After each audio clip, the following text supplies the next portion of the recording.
Hello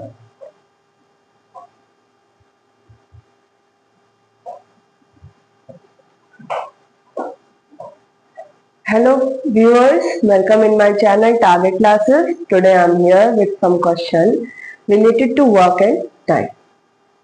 तो इससे पहले लेक्चर्स में हमने कार्य और समय के बारे में चर्चा की थी, उससे संबंधित प्रश्न भी हमने हल किया था। चलिए शुरू करते हैं हम। तो हमारा आज का टॉपिक है कार्य और समय। देखिए, इसमें हमें दो बिंदुओं को ध्यान रखते हुए आगे बढ़ना है, जिसमें पहला बिंदु ये कहता है कि जो कार्य होता है वो समय और जो उस कार्य को पूरा कर रहा है उस व्यक्ति की क्षमता के गुणांक या उत्पाद के बराबर होता है। तो वो पर्टिकुलर व्यक्ति जो कि कार्य कर रहा है उसकी इफिशिएंसी कितनी है और वो उस कार्य को पूरा करने में कितना समय लगा रहा है, इन दोनों चीजों का जो गुणा होता है यही कार्य होता है। फॉर एग्जाम्पल, यदि कोई व्यक्ति है जो कि एक दिन में 3 कुर्सी बना सकता है, एक दिन में 3 कुर्सी बना सकता है, उसे जो भी कॉन्ट्रैक्ट मिला था उसे उसने 10 दिन में पूरा कर दिया था, 10 दिन में पूरा कॉन्ट्रैक्ट पूरा कर दिया। वो एक दिन में 3 कुर्सी बनाता है और उसने 10 दिन में कॉन्ट्रैक्ट पूरा कर दिया। एक दिन में 3 कुर्सी बनाना उसकी क्षमता हुई और 10 दिन में उसने कार्य कंप्लीट कर दिया, ये उसका समय हुआ। तो उसकी क्षमता 3 और उसका समय 10। तो 3 और 10 का जब हम गुणा करते हैं तो आता है 30। मतलब इसका मतलब क्या हुआ, कुल कार्य कितना रहा होगा, 30। कुल कार्य रहा होगा 30 कुर्सियों को बनाने का। अर्थात क्या हुआ, यहाँ पर हमने क्या समझा, हमने समझा कि जो कार्य होता है वो उस पर्टिकुलर व्यक्ति की क्षमता और वह व्यक्ति कितने समय तक लगातार कार्य कर रहा है के गुणा के बराबर होता है। और दूसरा बिंदु हमें यह याद रखना है कि जो हमारे क्षमता और समय का अनुपात होता है ये बिल्कुल अपोजिट होता है। मतलब समझिएगा, हम ऐसा कह सकते हैं कि क्षमता जो है व्युत्क्रमानुपाती होता है समय का। जो क्षमता इफिशिएंसी होती है that is inversely proportional to time. मतलब अगर हम देखें इफिशिएंसी और टाइम के बीच में इनडायरेक्ट रिलेशन होता है। तो यहां पर हम देखते हैं कि यहां पर अपन को 2 केस देखने को मिलता है। कभी हम डायरेक्ट रिलेशन भी देखते हैं और कभी हम इनडायरेक्ट रिलेशन भी देखते हैं। ये कैसे हो पाता है, जैसे हम एक एग्जाम्पल लेते हैं, एक टाइपराइटर है। टाइपराइटर, ये टाइपराइटर क्या करता है, 1 घंटे में 3600 वर्ड्स टाइप करता है। तो वो 2 घंटे में कितने वर्ड्स टाइप करेगा। समझिएगा, कहना क्या चाह रहा है कि 1 घंटे में 3600 वर्ड्स टाइप करता है तो 2 घंटे में कितना करेगा। ये कहलाता है डायरेक्ट रिलेशन। डायरेक्ट रिलेशन का मतलब होता है यहां पर उस व्यक्ति की क्षमता और समय दोनों बढ़ेंगे। जैसे समय बढ़ेगा तो उसके शब्दों की संख्या भी बढ़ेगी। तो ये डायरेक्ट रिलेशन कहलाता है। और इनडायरेक्ट रिलेशन का मतलब हम मान लेते हैं कि कोई व्यक्ति है, कोई राम है जो कि किसी काम को 21 दिन में पूरा कर सकता है। ठीक है, यदि राम उसको 21 दिन में कार्य खत्म कर सकता है, ये उसकी क्षमता के आधारित में उसका समय निश्चित हुआ है। लेकिन यदि इसकी क्षमता बढ़ा दी जाए, यदि इसकी क्षमता बढ़ा दी जाए तो इसका समय क्या हो जाएगा, समय घट जाएगा। इसकी क्षमता बढ़ा दी जाए तो इसका समय घट जाएगा। हम दूसरे एग्जाम्पल से समझते हैं। जैसे हम देखते हैं कि कुछ महिलाएं कार्य कर रही हैं, 5 महिलाएं कार्य कर रही हैं। ठीक है, अब 5 महिलाएं जो है मिलकर कार्य 10 दिन में पूरा कर दे रही। तो यदि हमने महिला की संख्या घटा दी तो यहां पर जो समय है वो क्या हो जाएगा, बढ़ जाएगा। और यदि हमने महिला की संख्या बढ़ा दी तो ये 7 महिलाएं कितने दिन में करेंगी, तो जो हमारा समय है वो क्या हो जाता है, घट जाएगा। इस प्रकार के क्वेश्चन को हम कैसे सॉल्व करते हैं, यहाँ पर इनडायरेक्ट रिलेशन होगा। इसका मतलब 5 महिलाएं 10 दिन में कार्य करती हैं, तो हम 10 को नीचे लिखेंगे क्योंकि इनका इनडायरेक्ट रिलेशन बन रहा है। और 7 महिलाएं कितने दिन में कार्य करेंगी, तो आपका उत्तर क्या आ जाएगा, आपका ये आएगा 50/7 दिन में पूरा करेंगे। ये कितना आ जाएगा, 7 7 49, 1/7 दिन में जो महिलाएं हैं वो अपना कार्य पूरा करेंगी। अब यहाँ पर जब हम इस तरह के क्वेश्चन सॉल्व करते हैं तो अगर 1 घंटे में 3600 वर्ड वो करती है टाइप, तो 2 घंटे में कितना करेंगे, तो यहाँ पर 1 घंटा 2 घंटा में ऐसा लिखेंगे और डायरेक्ट रिलेशन होने के कारण ये 3600 इसके सामने आएगा और नीचे में x आएगा और यहाँ पर हमारा आंसर आएगा कितना, 7200 वर्ड। तो देखिए दोनों ही रिलेशन समय और क्षमता पे ही है। मतलब यदि हम बात करते हैं दोनों कंडीशन की तो समय और क्षमता पे ही निर्भर करता है, लेकिन समय और क्षमता 2 प्रकार में विभाजित हो जाते हैं। प्रश्न पे निर्भर करता है, जैसे यदि प्रश्न को पढ़ते हुए हमें यह एहसास होता है कि समय सीमा बढ़ाने से जो कार्य है वो भी बढ़ रहा है, या जो क्षमता है बढ़ाने से कार्य जो निकल के आ रहा है वो बढ़ रहा है, इसका मतलब कार्य फिक्स नहीं है। हम जितने लोगों को, मतलब यहाँ पर ये फिक्स नहीं है कि हमें इतना कार्य करना है, हम जितने लोगों को बुलाते जाएंगे उनके क्षमता के आधार पर कार्य क्या होता जाएगा, बढ़ता जाएगा। तो ये डायरेक्ट रिलेशन कहलाता है। मतलब यदि हम क्षमता बढ़ा रहे हैं तो कार्य भी बढ़ रहा है। इसका कारण ये होता है कि कार्य निश्चित नहीं होता।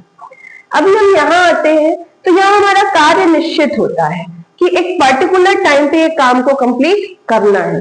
तो जब हमारा कार्य निश्चित होता है तो जो व्यक्ति इस कार्य को कर रहे हैं उनके बदलाव होने से कार्य में परिवर्तन नहीं होता, बल्कि उनके बदलाव होने से कार्य की समय सीमा में प्रभाव पड़ता है। तो इस प्रकार का जो सिचुएशन होती है इसमें हम ये देखते हैं कि क्षमता जो है वो इनवर्सली प्रोपोर्शनल है टाइम से। और डायरेक्ट रिलेशन में हम क्या देखते हैं, यहाँ पर हम देखते हैं कि जो क्षमता है वो डायरेक्टली प्रोपोर्शनल है समय। तो ये 2 अलग अलग कॉन्सेप्ट सामने निकल कर आते हैं। आई होप आपको समझ में आया होगा। चलिए आज हम जिस चीज को ध्यान दे रहे हैं वो है हमारा कि क्षमता का समय के साथ व्युत्क्रमानुपाती संबंध होता है। इसका मतलब कि जो इफिशिएंसी होती है that is inversely proportional to time. तो let's begin our lecture with very first question, that is a में काम करने की क्षमता बी से 3 गुनी है। तो यहाँ पर हम क्षमता पे आधारित प्रश्न कर रहे हैं। सबसे पहला हमारा जो अपन कहने क्राइटेरिया है तो वो क्षमता पे आधारित प्रश्नों का है। तो इसमें हम सबसे पहला प्रश्न देखते हैं हमारा, जो कि हमारा ये फर्स्ट क्वेश्चन है। इस पे ध्यान दीजिएगा। ए में काम करने की क्षमता बी से 3 गुनी है। ए में काम करने की क्षमता बी से 3 गुनी है, अतः वह किसी काम को करने में 20 से 20 दिन कम लेता है। ज्ञात कीजिए कि बी अकेला उस काम को कितने दिन में कर लेगा। तो चलिए हम शुरुआत करते हैं हमारे पहले प्रश्न से। तो पहला प्रश्न हमारा क्या कह रहा है, पहला प्रश्न हमारा कह रहा है कि ए किसी कार्य को करने में बी से जो क्षमता है वो 3 गुनी। तो 2 व्यक्ति हैं ए और बी। यदि बी की क्षमता किसी कार्य को करने की 1 है तो ए की उससे 3 गुनी है। ये इनकी क्षमता का क्या आ गया, अनुपात आ गया। अब यदि हम समय का अनुपात निकालें तो ये हो जाएगा 1:3। जस्ट उल्टा हो जाता है। इसका मतलब यदि हमें क्षमता और समय का अनुपात दिया हुआ है तो हमें क्षमता का अनुपात दिया हुआ है तो समय का निकालने के लिए हमें उसे क्या कर देना है, रिवर्स कर देना है।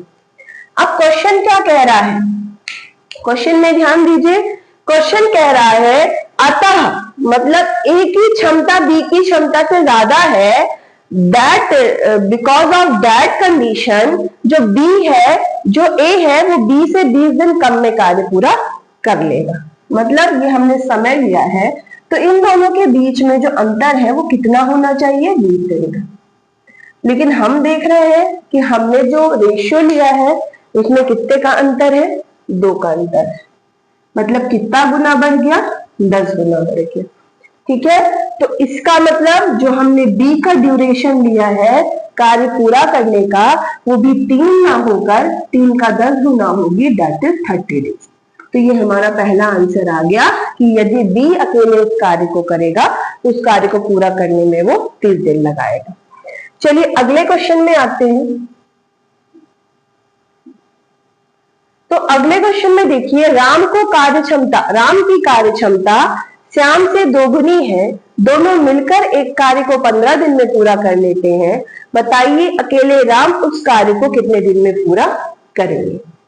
तो राम और श्याम दो व्यक्ति हैं, राम है और श्याम है। तो यहां पर कह रहा है कि राम की कार्य क्षमता श्याम की दोगुनी है। यदि श्याम की क्षमता 1 है तो उसकी दोगुनी मतलब राम की 2 हो जाएगी। ये हमको क्षमता का अनुपात दिया हुआ है। समय का अनुपात इसका जस्ट उल्टा हो जाएगा, 1:2 हो जाएगा। ठीक है, अब यहां पर आपको कह रहा है यदि दोनों मिलकर एक कार्य को 15 दिन में पूरा कर देते हैं, तो यहां पर देखिए दोनों का एक दिन का कार्य की क्षमता कितनी है, दोनों की एक दिन की कार्य की क्षमता 3 यूनिट है। और क्वेश्चन कह रहा है, देखिए हमने ये क्या निकाल लिया, कुल क्षमता। और क्या कह रहा है, कितने दिन में पूरा करते हैं, 15 दिन में। तो ये हो गया कुल समय, ये हो गई कुल क्षमता, ये हो गया कुल समय। तो हमने अभी कुछ देर पहले पढ़ा था कि जो हमारा कार्य होगा, जो हमारा वर्क होगा, वो उसकी इफिशिएंसी और उसके समय का मल्टीप्लिकेशन होगा। तो हमको पता है कि 15 दिन में काम पूरा हो जाएगा और दोनों की एक दिन में कार्य करने की क्षमता 3 यूनिट है। तो 15 दिन में वो कितना कार्य करेंगे, तो 15 दिन में वो काम करेंगे 45 यूनिट। तो अब मतलब इसका मतलब क्या समझ में आया, कुल कार्य कितना है, टोटल वर्क कितना है, टोटल वर्क है आपका 45 यूनिट्स। अब आपको कह रहा है कि बताइए अकेले राम उस कार्य को कितने दिन में पूरा कर लेंगे। तो राम का एक दिन की क्षमता कितनी है,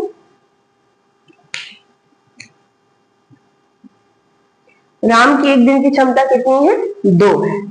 तो कुल कार्य कितना है, 45। तो राम को कितना समय लगेगा, राम कितना टाइम कंज्यूम करेंगे वर्क कंप्लीट करने के लिए, तो 45/2 कर देंगे, दैट इज 22 1/2 डेज। 2 2 जा 4 1 बचा तो 1/2 डेज, मतलब 22.5 दिन में जो है राम कार्य पूरा कर देंगे। तो चलिए नेक्स्ट क्वेश्चन पे चलते हैं। तो ये हमारा आंसर आ गया है। तो नेक्स्ट हमारा जो सॉल्यूशन है क्वेश्चन नंबर 3। तो क्वेश्चन नंबर 3 में देखिए, ए तथा बी किसी कार्य को क्रमशः 8 दिन में और 12 दिन में कर सकते हैं। यदि सी की कार्य क्षमता ए से 1.5 गुनी है तो तीनों साथ मिलकर कितने दिनों में कार्य पूरा कर लेंगे। देखिए ए का जो हमारा कार्य है वो 8 दिन का है, जो बी का हमारा कार्य है वो 12 दिन का है, लेकिन सी का हमें कार्य नहीं पता, सी की हमें क्षमता पता है। तो यहां से हम देख लें, ये अगर समय है तो यदि हम इफिशिएंसी देखें तो इसकी इफिशिएंसी एक दिन की 1/8 हो जाएगी और इसकी 1/12 हो जाएगी। और क्वेश्चन में कह रहा है कि जो सी की कार्य क्षमता है, जो सी का कार्य क्षमता है वो ए से 1.5 गुना है। ए से 1.5 गुना है, इसका मतलब क्या होगा कि यहां पर हमने देखा कि ए की क्षमता कितनी है 1/8, इसकी 1.5 गुनी मतलब क्या हो जाएगा 3/2। 1.5 गुनी 2 1 2 प्लस में 1 3/2, तो डेट इज कितना है आपका 3/12। तो ये सी की क्या हो गई, आपकी कार्य क्षमता हो गई। अब तीनों ने मिलकर कार्य कितने दिनों में पूरा किया, तो ये निकलेगा आपका 1/8 प्लस 1/12 प्लस 3/12, सॉरी 8 2 जा 16। तो यहां हम देखते हैं 8 12 16, 8 12 16 का एलसीएम क्या आएगा?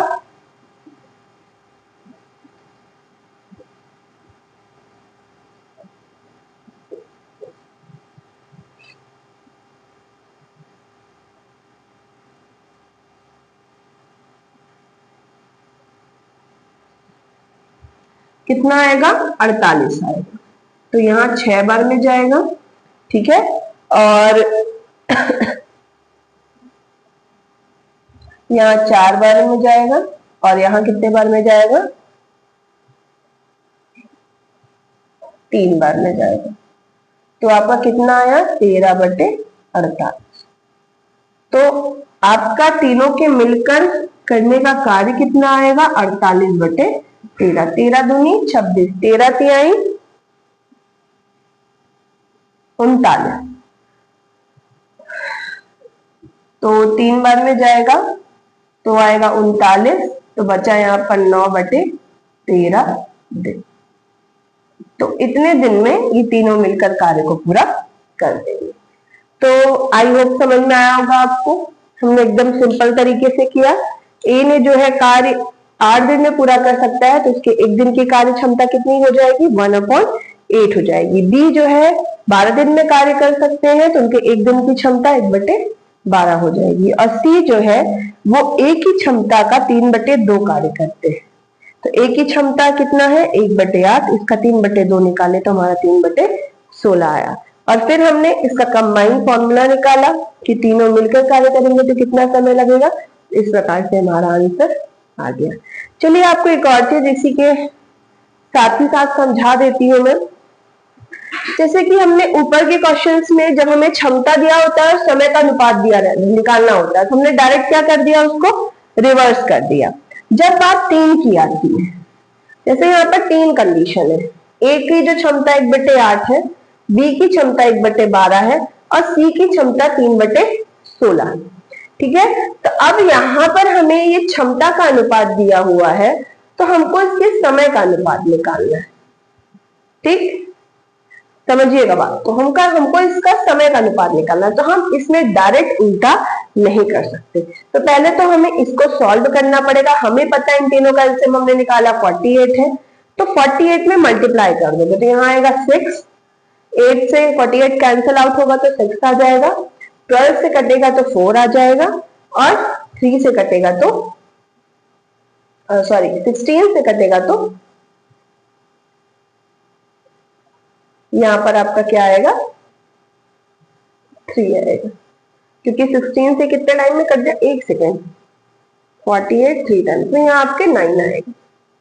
ठीक है, तो यहाँ पर देखिए ये आपके किसका अनुपात आ गया? क्षमता का अनुपात आया। क्या? 6:4:9। अब यदि हमको समय का अनुपात निकालना है, समय का अनुपात होगा 1/6, 1/4 और 1/9, जो कि कितना होगा? यहाँ देखिएगा, तो 6 4 9 का एलसीएम क्या होगा? पहले हम ये देख लेते हैं। तो 6 4 9 का एलसीएम क्या होगा?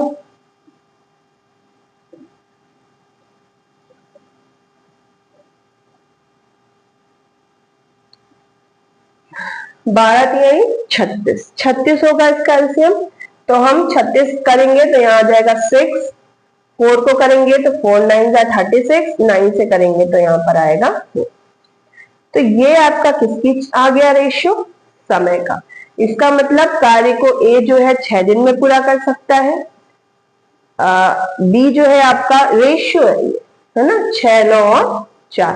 किसका रेशियो मिल गया हमको? समय का। इसका मतलब जब हमें 2 व्यक्तियों की क्षमता दी होती है और उसके हमें समय का अनुपात निकालना होता है, तो हम डायरेक्ट उसका रिवर्स कर देते हैं।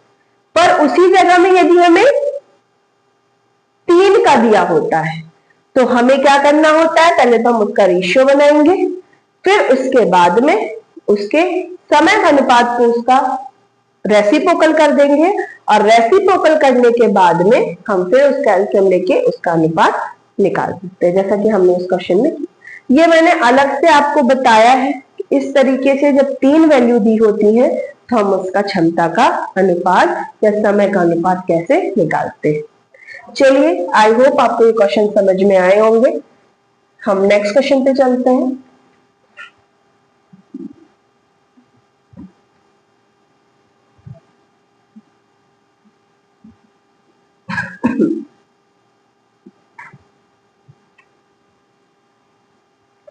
तो 4th क्वेश्चन देखिएगा।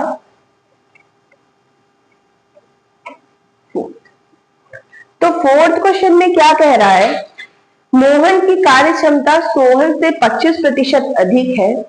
यदि सोहन को काम करने में 20 दिन, एक सेकेंड, मोहन की कार्य क्षमता सोहन से 25% अधिक है।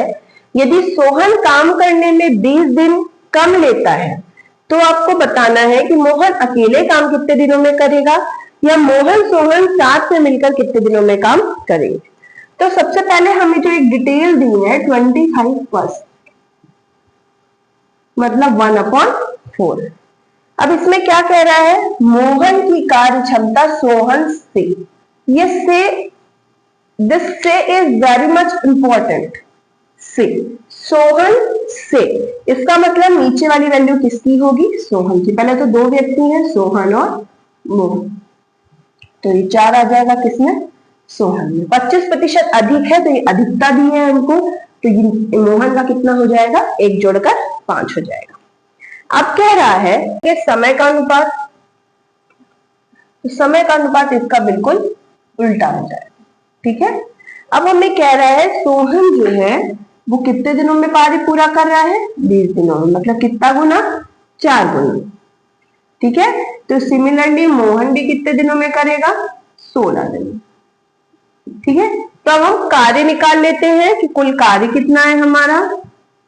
तो कुल कार्य जो है हमारा वो कितना है, 4 गुणे 20 दैट इज 80 यूनिट, ठीक है। ये हमारा कुल कार्य है। अब हमें क्या करना है, जो हमारा कुल कार्य, अब दोनों मिलकर, तो दोनों के एक दिन की क्षमता कितनी है, दोनों की एक दिन की क्षमता है 9 यूनिट, ठीक है।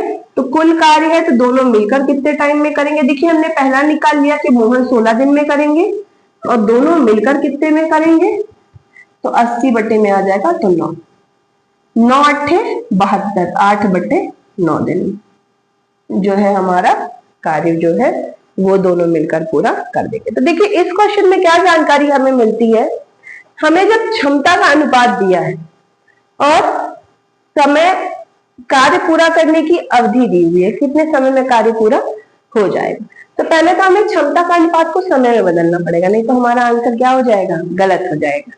तो ये छोटी छोटी चीजें हैं, थोड़ी छोटी छोटी चीजें हैं जिन्हें हमें क्या करना होता है, ध्यान देना होता है।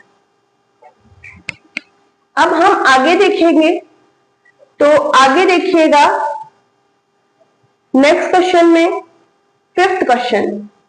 तो यहां पर हमारे 2 आंसर्स आ चुके हैं। पहला था कि मोहन कितने दिनों में करेगा और दूसरा था दोनों मिलकर कितने दिनों में करेंगे। दोनों आंसर आ चुके हैं। चलिए, ये हमारा 4th क्वेश्चन था। अब हम 5th क्वेश्चन में आते हैं।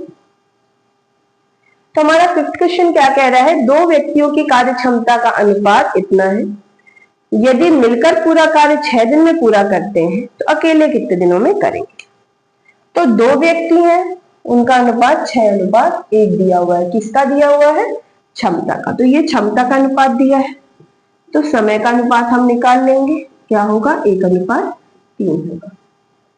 अब इसके बाद क्या कहा जा रहा है, यदि दोनों मिलकर पूरा कार्य 6 दिन में कर देते हैं, तो दोनों मिलकर जो है कार्य को 6 दिन में पूरा कर देते हैं, तो दोनों की एक दिन की क्षमता कितनी है, 4 यूनिट। यदि वो लगातार 6 दिनों तक काम करते हैं तो कितने यूनिट काम कर देंगे, 24 यूनिट काम कर देंगे। तो 24 यूनिट काम जो है वो टोटल काम है, हमने टोटल वर्क निकाल लिया। तो प्रत्येक अकेले अकेले कितने दिन में कार्य पूरा करेंगे। अब यहां पर आप देख लीजिए कि यदि कुल कार्य 24 यूनिट है जो पहला व्यक्ति की क्षमता 3 है, तो जो फर्स्ट वन है वो कितने में करेगा? 24/3 दैट इज 8 दिन में।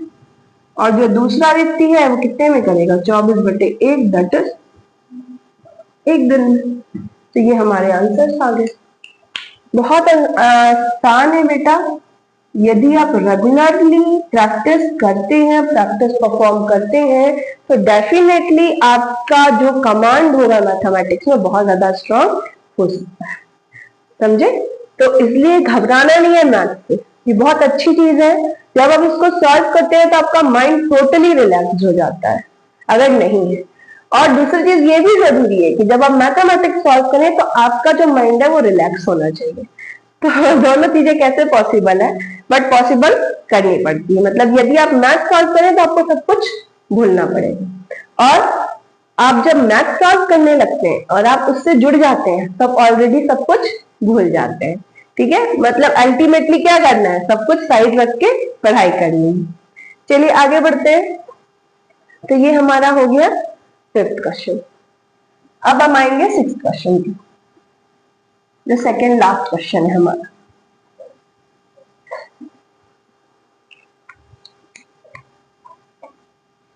तो 6th क्वेश्चन देखिए, रमेश विपिन की तुलना में 3 गुना बेहतर कामगार है। That is 6th question. This is 6th question.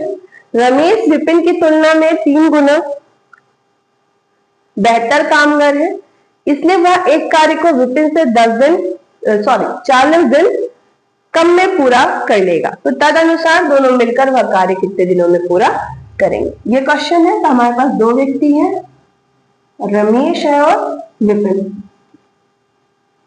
क्या कह रहा है? रमेश विपिन की तुलना में 3 गुना बेहतर है। यदि विपिन हमारे 1 है तो रमेश कितने हैं? 3 है। ये इनकी क्षमता का अनुपात है। समय का अनुपात निकाल लेते हैं हम, 1 अनुपात है ये। अब क्वेश्चन क्या कह रहा है? यदि विपिन, इसलिए जो रमेश है वो विपिन से 40 दिन कम में कार्य पूरा कर ले रहे हैं। मतलब इनके बीच की समय की जो सीमा है वो कितनी है? 40 दिन की। लेकिन क्वेश्चन के अकॉर्डिंग कितनी है? 2 दिन की। कितनी गुनी? 20 गुनी। अब हमें क्या निकालना है? पूरा कर लेंगे तो तद अनुसार दोनों मिलकर कार्य कितने दिनों में पूरा करते हैं। तो पहले हम इधर की समय सीमा, इसकी भी 20 गुनी होगी तो ये हो जाएगा 20 दिन। तो हमारा जो रमेश है वो 20 दिन में कार्य पूरा कर लेंगे। तो यहां से हम कार्य भी निकाल लेते हैं। कार्य होगा हमारा, यदि रमेश 1 दिन में 3 कार्य करते हैं तो 20 दिन में कितना कर लेंगे? 20 दिन में वो 60 यूनिट कर लेंगे। मतलब कुल कार्य हमारा 60 यूनिट का है। कार्य निकल गया। अब दोनों की इफिशियंसी 1 दिन की कितनी है? 4 यूनिट। तो दोनों की 1 दिन की इफिशियंसी 4 यूनिट है। टोटल वर्क हमने निकाल लिया 60 यूनिट। तो कंप्लीट आपका जो वर्क है वो कितना आ जाएगा? 200। 1 सेकेंड, इनका 1 दिन का कार्य कितना है? 4 यूनिट है, और टोटल वर्क कितना है? 60 यूनिट। तो 60 यूनिट वर्क को ये दोनों मिलकर करेंगे तो 4 यूनिट इनका 1 दिन का है, तो इनका वर्क कितना हो जाएगा? 15 दिन में कंप्लीट। ठीक है, तो टोटल वर्क 60 यूनिट है। दोनों मिलकर 1 दिन में कितना काम करते हैं? 4 यूनिट करते हैं। तो उनको कुल कितना समय लगेगा? तो आपका आएगा कुल जो आपका कार्य है बटे में समय, दैट इज 15। तो ये आपका हो गया 6th क्वेश्चन कंप्लीट। चलिए अब हम लास्ट क्वेश्चन देख लेते हैं हमारे लेक्चर का। तो इसको आप देखिएगा, यहां पर कह रहा है एक किसी काम को 21 दिन में पूरा कर सकते हैं। तो एक ही कार्य क्षमता 21 दिनों की कही गई है। 21 दिनों की कही गई है। बी एक से 40% कुशल है। पहले 40% का मतलब क्या होता है? 2/5 होता है।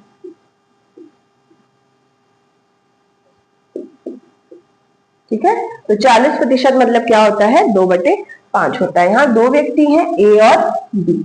अब क्वेश्चन क्या कह रहा है हमें? बी ए से 40% कुशल है। ए से, तो नीचे वाली वैल्यू ए की हो जाएगी, और 40% कुशल का मतलब क्या हो गया आपका?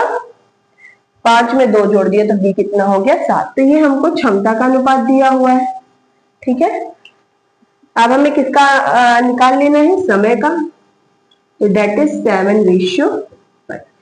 अब हमें ए का समय क्या कह रहा है, ए कितने दिनों में कार्य पूरा कर सकते हैं, तो ए 21 दिनों में कार्य पूरा कर सकते हैं। क्वेश्चन में दिया हुआ है हमको कितना गुना, 3 गुना। अब हमको क्वेश्चन पूछ रहा है तो बी द्वारा उसी काम को समाप्त करने में कितना समय लगेगा, तो बी का जो समय सीमा है वो भी कितनी गुनी हो जाएगी, 3 गुनी हो जाएगी, दैट इज 15 डेज। तो ये आपका आंसर आ गया। तो देखिए हमने डिफरेंट टाइप्स ऑफ क्वेश्चंस को सॉल्व किया, जिससे हमें कंक्लूजन क्या समझ में आया, हमें समझ में आया कि कार्य और क्षमता का जो अनुपात होता है वो बिल्कुल रिवर्स होता है in the case of 2 person or 2 personality or 2 member or anything which is given in the quantity of 2. But यदि आपको यही क्वांटिटी 3 मेंबर्स की दी हो या 3 से ज्यादा की दी हो, तो इस केस में आपको सिंपल उनका रेशियो लिखना होता है। देन जब आप उसको, अगर आपको एफिशिएंसी का रेशियो दिया है, आपको समय के रेशियो में कन्वर्ट करना है, तो आप उसका रेसिप्रोकल ले लेंगे, मतलब 1/मोस्ट वैल्यू को लिखकर एलसीएम लेकर देन आप उसको वैसे करेंगे, उसकी कोई ट्रिक नहीं है, ठीक है। तो इस प्रकार से क्वेश्चन सॉल्व करने में आप ये जो 7 क्वेश्चन है मुश्किल से आप इसे 5 मिनट में सॉल्व कर सकते हैं। तो सबसे इंपॉर्टेंट होता है कॉन्सेप्ट को समझना। मैंने बहुत ही स्लोली आपको चीजें समझाई है ताकि आप चीजों को ग्रैस्प कर पाओ, अपने आप को बूस्ट कर पाओ और मैथमेटिक्स से जुड़ पाओ।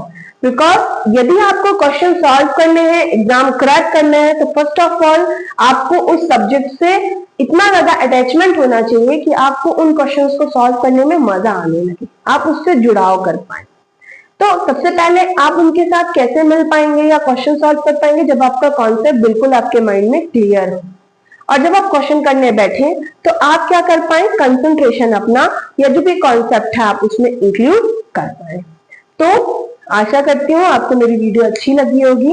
यदि अच्छी लगी है तो मुझे सपोर्ट करिए, लाइक करिए, कमेंट करिए मेरी वीडियोस में आपको जो भी बदलाव करने हैं, और सब्सक्राइब करिए। थैंक यू वेरी मच और welcome to my target classes always. इससे आप हमेशा जुड़े रहिए और बार बार लौट कर ये वीडियो जरूर देखें। Thank you very much.